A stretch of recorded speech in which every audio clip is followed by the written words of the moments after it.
अच्छा सुनो, सब्सक्राइब करते वक्त ना घंटी बजा देना, ताकि जब मैं ऑनलाइन आऊँ तो तुम्हारे फोन की भी घंटी बजे।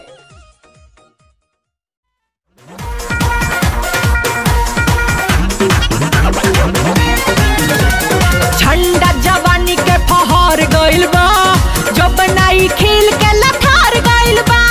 झंडा जवानी के फहर गइल बा, जो बनाई खिल के लथार गइल बा। रात भर डीजे पे लच